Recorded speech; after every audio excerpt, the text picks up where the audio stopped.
Hi, welcome to Spiritual Connection. I'm your host, Katie Augustyn.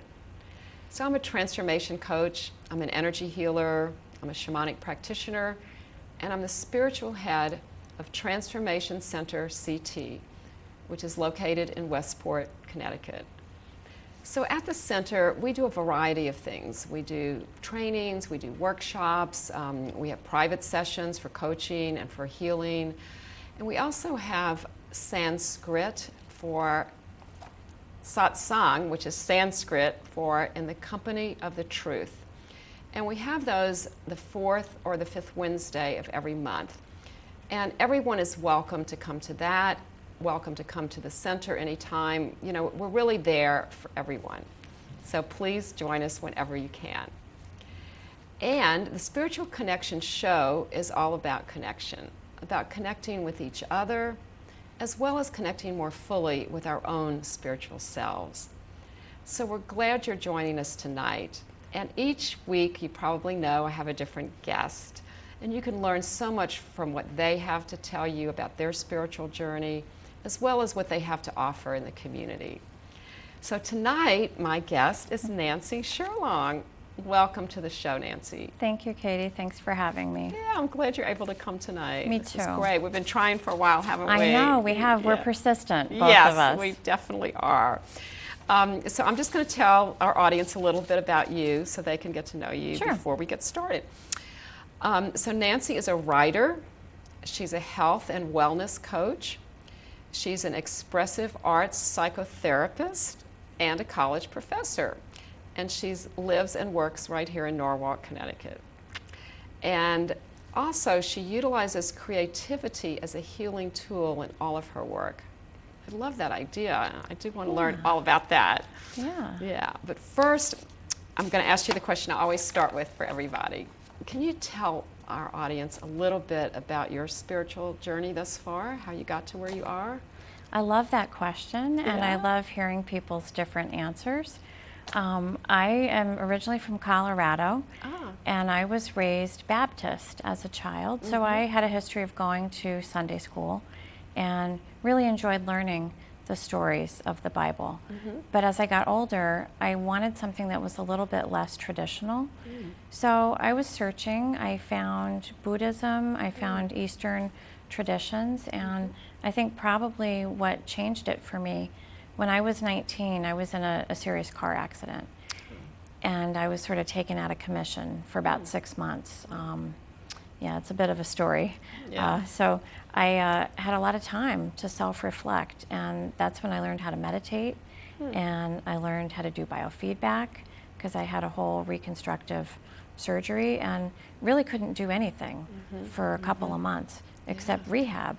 So I think at a young age, I learned how to go inside myself, and that changed my life. I don't know what would have happened if that didn't happen.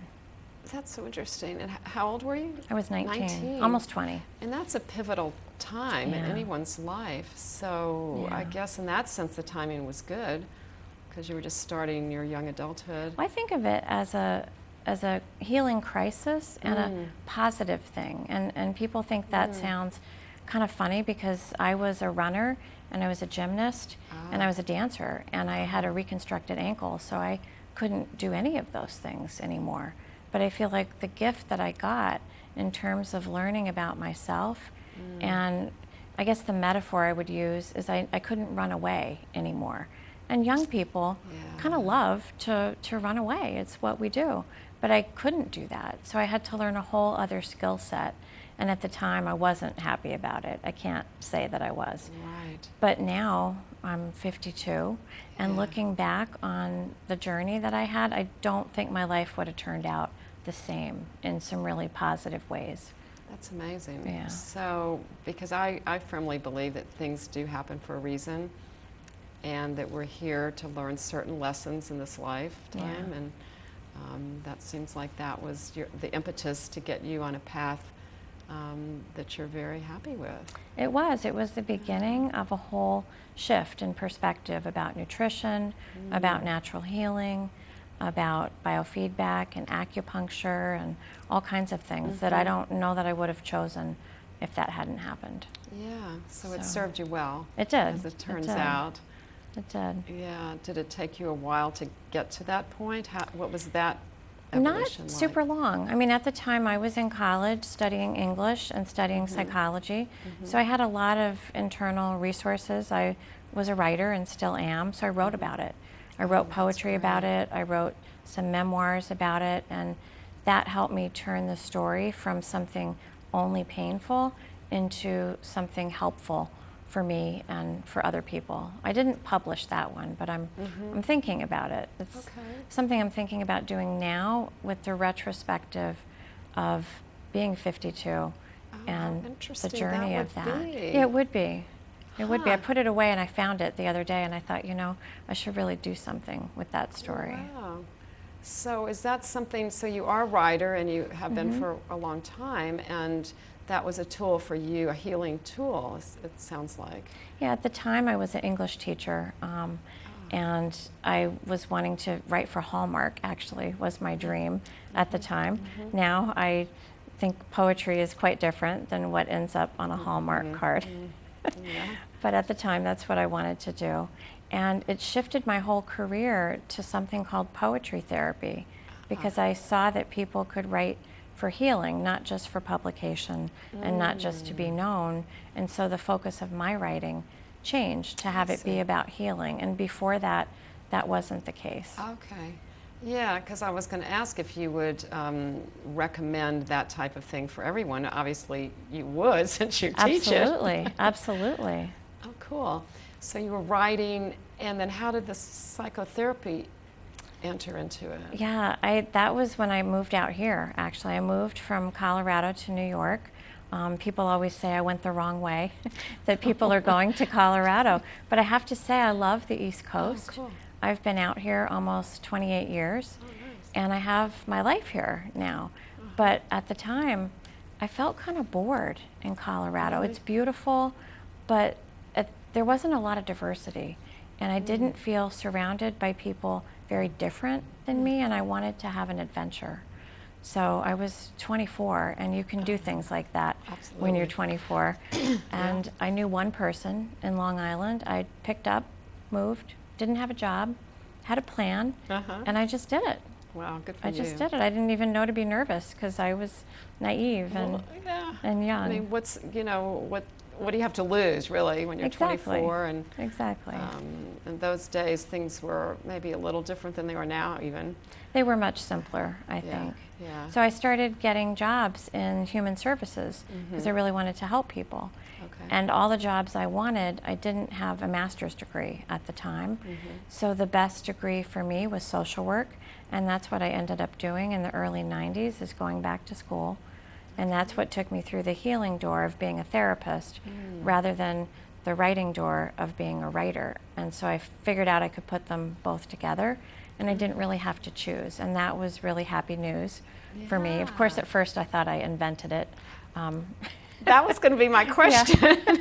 Yeah, it was good that I didn't, and I was a little disappointed. I thought I made this up. But there's a whole field about biblio-poetry therapy that's been going on for hundreds of years.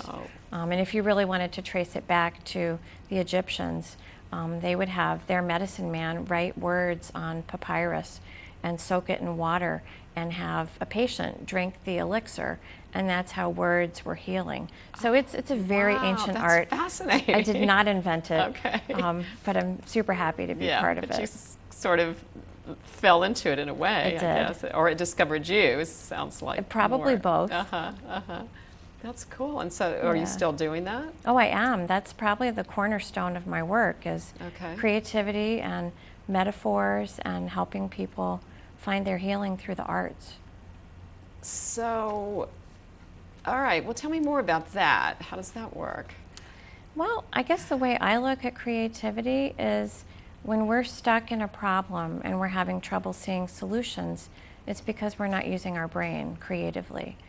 So sometimes I'll introduce a poem that has somebody look at something a different way. Or I do improv, so I might have somebody do a role play that has them be a different character or play a part of themselves that they don't usually talk to and have a dialogue with it. And it just takes people out of their comfort zone, for sure. Yes. And it takes you out of the box of your own thinking. And from that place, we find different solutions. Right. Just like if that frees makes you sense. up. Exactly. Yeah, so when you say creativity, you mean in the broader sense. It's not, sometimes when we talk about creativity, people picture, oh, I'm going to paint or draw or, Right. you know, but it's really everything. And problem solving is a big, huge component. Absolutely. It's thinking creatively. Yes. Really is the Yes. beginning of any creative act anyway, being able to conceptualize something being different or looking at it from a different perspective. So you bring that and that perspective really into everything. And how do people react to that? How does that work? I think it catches them off guard, and I think that's part of what makes it useful, because sometimes we can get stuck in a fixed mindset, and in order to shift into a growth mindset, as you know, as a coach, sometimes we need that perspective of taking a whole different role or looking at it from a different place. And without being creative, we don't really do that. Yeah. So do people, like, is it kind of a natural process? Is it easy, or do people resist? How does that work? It depends. Most people don't resist. Some people don't want to write, and some people don't want to do the improv piece. But I use metaphors. So I'll just listen to someone's natural way of speaking, and very often people will use a metaphor to describe how their body feels, that they feel stuck. Or they feel free as a bird when they're in a good mood, or they feel happy as a lark. Yeah. And these are just metaphors that we use in our daily speech, but if we're really listening, you could take that and cultivate it into a story that becomes that person's narrative. So that's sort of what I work with, is how do we all change our story? I changed my story at 19. You could say life changed my story. Yeah. But there's what happens to us, and then there's what we do with it. And then what we make of it. Yeah, so that's really the edge that I work, and that's cool. coaching and Very cool. teaching and therapy. It all feels very similar to me. Yeah, I think so, because I'm a firm believer in that we tell ourselves a story, and then it becomes real for us. But if we look at it that way, that we just made it up. Right. It's not real. We made it up. Right, or sometimes other people make up stories about us that aren't true. And so how do people get out from underneath that story? Right. And if somebody makes it up, but then we have to internalize it. Exactly. And start to believe it. Exactly. Yeah, no, I work with clients a lot on limiting beliefs. Yep, Yeah. very similar. Yeah, and it almost doesn't matter how it got there, really. Yeah. You know, like, I think the difference in therapy, but correct me if I'm wrong because you know more about it, is, you know, the therapist might focus more on what the cause was, or like at the past, and you know, whereas I think we focus more on the moving forward part, and changing your perspective and giving yourself more opportunities. A lot of people do think that therapists focus more on the past. I guess it depends on what kind of therapist you are and what kind of client you have. Some people need to grapple with the why before they can change their behavior. They're just sort of stuck in that story. So for that person, I probably would look at the past. But at the end of the day, we all want a present and a future that looks a certain way.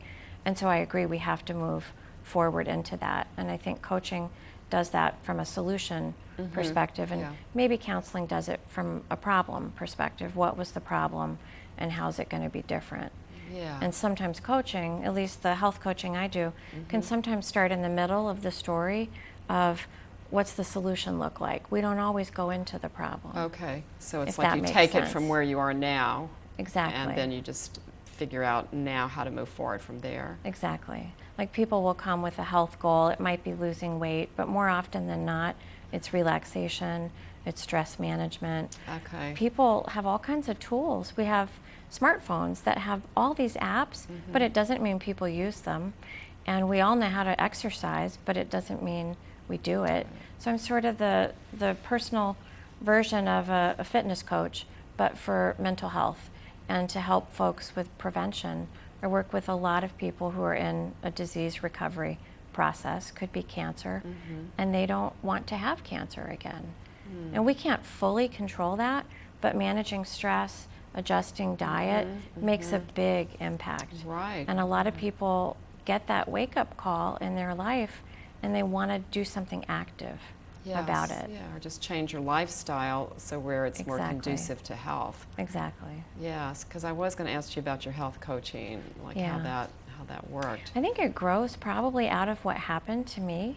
Because I had a second car accident. People say you have bad luck driving, and I don't feel that way because I had really good luck to survive. So this was at 24. I didn't know that I had a blood sugar issue. And so I was eating something sweet and I was driving. I fell asleep while I was driving with the cruise control on. So it was quite an accident. Yeah, it must have been in Colorado. It's good still. you're breathing. No, this was in Pennsylvania. On the way in between, I was traveling. Oh, wow. And so I had no idea I had a blood sugar issue. And this is how it got uncovered. And so that's what helped me change my diet so that I can manage my blood sugar naturally. I can take medication if I need to, but most of the time I don't need to because I learned how to eat. But without something like that happening, it could have gone undiagnosed for years and turned into diabetes, which it didn't. So I always do look at the positive. Maybe that sounds surprising, but well, I love that. I mean, it sounds like you're the poster child for that because a lot of people would see it as a disaster. Yeah, there were dark times because the injury I had, I actually broke my neck. Ooh. Yeah, so I broke my first cervical vertebrae. The car had rolled over and I hit the top of my head so hard on the roof that it fractured my C1 vertebrae. Oh, so I was in the hospital for a month. And this is really where I learned to be an advocate for myself. I was a bit shy before that. I was laid up in this bed for a month with this big neck brace on, and I hopped out of bed and I would pull my chart off the door and I would read about my condition. I would ask doctors, hey, are you sure this medicine is right? I think I could solve this with food. And I learned through being a patient. And I had no interest or awareness I was going to be a health coach, but it grew out of that experience of advocating for myself and really feeling like the medical system. I'm glad I got some of the treatment that I got, but there's a lot of natural approaches that people don't know about until they get the education. So I really enjoy being part of that. That's awesome. So it's just amazing, Nancy, because you've taken everything that's happened to you or that you've learned about and incorporated into how you help people. I have. That's why when I was reading all the things that you do, I'm like, that's so interesting because they're not necessarily connected, except they are within you. Well, the thread is the journey, right? That we all go on. So if you were to look at my resume, you'd be like, wow, like you've done all these different things. But I feel like working with people and working with people's stories, what could I have done that was ever a waste of time in terms of learning about myself and helping other people learn about themselves? And you probably know all the research that nobody anymore has one career. We don't have that kind of world. So most people have 6 to 8 careers. And being flexible and resilient is one of the most important life skills. So I got that one down. You certainly do. I don't know about all of them, but I've got that one. Well, what I really love is, most people maybe go from this to this to this to this, but no, you just add things. It's like I have this, and now I'm going to have this. Now That is true. That is true. I might need to look at what do I need to let go of, but I didn't say that. I didn't say that. I think it's cool. Sometimes I just look for a bigger plate. Because I have so many things that I love. Yeah.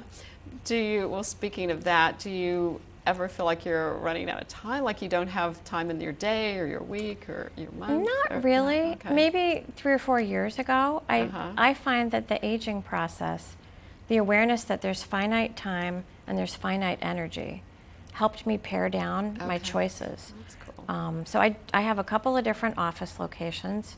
And people think, how do you do that? Yeah, how do you do that? Okay. I'm in Westchester, New York, a day and a half a week. So that's a little compartment. I work out of my house in Norwalk, and that feels really seamless to me. I like that. So that's probably equivalent to a day. And I'm in Ridgefield, 3 days. So it's like somebody else's work week, except the location changes and the people change. And I really like variety. If I was in one place 5 days a week, I don't think I could probably do it. You'd be bored like you were in Colorado. I think I would be bored. I think I would be. So in every location, do you do all of the things that you do, or do you compartmentalize Well, that's a great question. I offer every service I offer at every location. Okay. So it depends on where they are. They can get every service Right. no matter where you are. I'm sort of newish to Connecticut. I've lived here for 6 years, and the other 20, this is testing my math, 22 years, I lived in New York State, all different places. In New York. So I've worked in both states since 2005, and I just like the variety. I like crossing the state line and welcome to New York, and one day I'm in a different county, and the next day I'm working with totally different people. All right, well, I'm going to put you on the spot. Do you have a preference for New York over Connecticut? Or I think I have come to really love Connecticut, and I did not expect that to happen, because I was a Westchester, Putnam County girl for a long time, and I just really didn't think that would happen, that I would switch over to the nutmeg state. Right. But I think I have. Well, I think we should make an ad for TV for you, because so many people are like, oh, Connecticut, is bad. People are leaving, and all that stuff. So this is great. I have heard that. I mean, especially young people who want a metro area to have sort of an exciting job, and with some businesses leaving, they're following that. But what I do, it's great. You can do it anywhere. Yeah, it's great. Yeah. No, I've been in Connecticut for almost 23 years now. Wow. Yeah, and I lived in New York for quite a while, about 14 years, but I grew up in the South in Louisiana. I thought you were from the South. Yeah. I didn't know where, but I thought so. In Baton Rouge. But coincidentally, my son, we have one son, and he's in Colorado. Oh, very cool. So we do go to cool. visit him. I love Colorado. Yeah, I go there 2 or 3 times a year. I still have family there, so I really do like it. It's changed a lot. It's much more diverse now than it was when I left. I did get that. Yeah. And Connecticut is a lot more diverse than it was too. A lot of it is, and we look for the diversity as well. Coming from New York City, we were, a little concerned about no diversity, but you do have to kind of look for it sometimes. Well, and Norwalk is really great. Yeah, I mean, there's like 5 different Norwalks I've learned. Rowayton has its own thing, and East Norwalk and Sono and Silvermine. It's all different. All the neighborhoods, it's a great place to live and work, and I love everything that you do, and I think that it just speaks to me. That your whole persona comes across. Do you have any how do you take care of yourself? That's a great question. I actually have a huge self-care plan. I have been getting acupuncture every week for 14 years. That's part of my preventative medicine. And people in the Western model say, well, what's wrong with you? Why do you keep going? And I don't look at it that way. I go because it keeps me well, not because there's something wrong. So that's a big thing. Massage I get because I feel like I have this very neck up job, so I want to take care of my body.